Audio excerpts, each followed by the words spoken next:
Now this is very interesting. The standard came in 1978, but it actually started to decline. What happened was, after industry tried very hard to say, no, no, no, we can't use these regulations, American homeowners can't afford this, both the Republicans and Democrats got solidly behind it and said, forget it, don't bother, it's going through. And so all of a sudden, there was nothing more for the lawyers and lobbyists to do. They assigned it to the engineers. And voila. Now, you might say, what's the big deal? It's only refrigerators. In today's market, in today's number of refrigerators, both commercial and residential, if we were using the refrigerators of 1974 today, we would be using per year this much energy. We're only using this much energy because of the factor 4 decrease. So this is the amount of energy saved by these efficient refrigerators. This is all the renewable wind, solar thermal, solar photovoltaic in the United States today. It's about the amount of energy saved in just refrigerators is twice all our current renewable excluding hydro. I cannot stress how important efficiency is. This is 20% of all electricity, nuclear. A similar thing can be done in building efficiency. We believe that you can decrease the energy use of a commercial building by 80%, and it should pay for itself within 10 years. If it doesn't pay for itself in 10 years, no one will invest in it, quite frankly. And so, why? Well, it's not only I believe it, United Technologies believes it, and a number of other companies, and they've actually approached Lawrence Berkeley National Lab to try to put together a consortium, a research consortium, to actually do this, to actually make it so that you can get a decrease of 80%. Now, there have been attempts to make energy efficient buildings in the past, and these LEED certified buildings, silver, gold, platinum, this is going down in energy consumption, and what this graph is a plot of the actual energy consumption divided by the design goal. This ratio 1 means you've met your design goal. Lower than 1 means you're better than your design goal. Greater than 1 means you failed. And as you drive down to higher and higher efficiency, guess what? You don't really know what you're doing on average. You're not meeting your design goals. And so why are you not meeting your design goals? And so again, I said United Technologies and we and others are now working very hard at this. And fundamentally, the building systems fight each other. The structural engineering, the architectural design, the HVAC system, the lighting and everything is not really coordinated.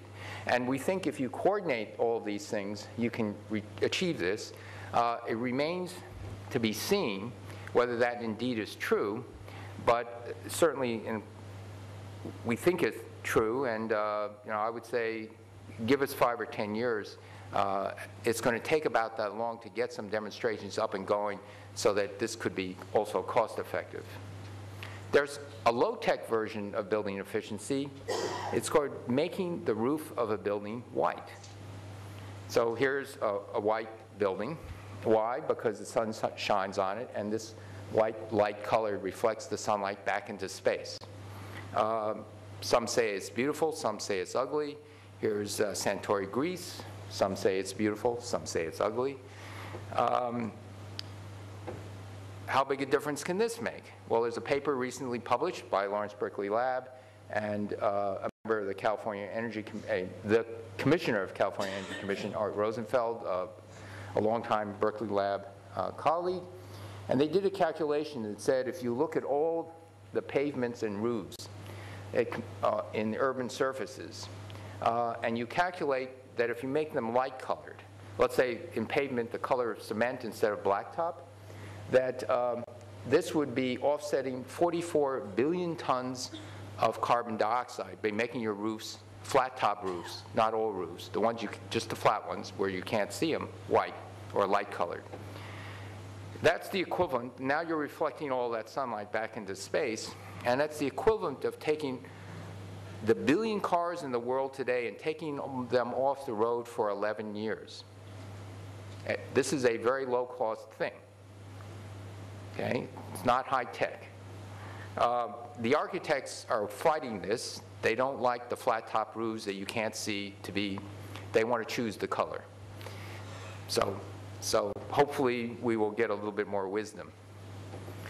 Another frequently stated thing is that we have all the technology we need to solve the energy problem, and it's only a matter of political will. I think political will is necessary, but new technology can transform the energy landscape, and that means research and development. We heard about coal. I agree with 95%, well, let's say I agree with the sentiments, especially at dinner, of what was said in coal. Coal is very, very abundant. It is the default option of US, China, India, and Russia. We will use coal in the world. Why? 2/3 of the known coal supply is in these countries, and coal has not been seriously prospected for because it's too abundant. And so the reserves are, as pointed out yesterday, understated. Now, there are some issues. For example, if you want to have a coal plant and you take the carbon either before you burn it or after you burn it, the idea, for example, the major storage would be in what are called saline aquifers, underground seawater, saltwater beds. You pump this down at 5,000 to 10,000 pounds per square inch. A huge bubble of carbon dioxide displaces the salt water. Eventually, it dissolves, and then you have a good situation of negatively buoyant, heavy salt water, so it can only go down, not up. There's a danger. About 20 or 30% of the carbon dioxide does not get reabsorbed by the water. It gets pushed out in little places, and it's that 20 or 30% that you find could perhaps work its way up. And so there's a bit of research that has to be done. In a well-capped gas well, there is no issue. It can be safely stored. But in saline aquifers, there's a little bit more research to prove that this is true. So carbon dioxide sequestration is not off-the-shelf ready, and we do need more research, development, and demonstration. To survive the not in my backyard lawsuits, you need to test and monitor these things. As pointed out yesterday, it's not clear anymore whether you want to gasify the coal first and burn the syn fuel and sequester the carbon dioxide, or you capture after the stack. You can go to higher temperatures, get more thermodynamic efficiency. Right now, the best coal plants, which are made in Denmark, Dong International, Dong Industries, and in Japan, they're about 42, 43%. You can go to 48%. But if you can get better at metal alloys or metal ceramics, you can go to over 50%. And going from, let's say, India, which is in the middle 30s, to 50% is a very big deal in efficiency.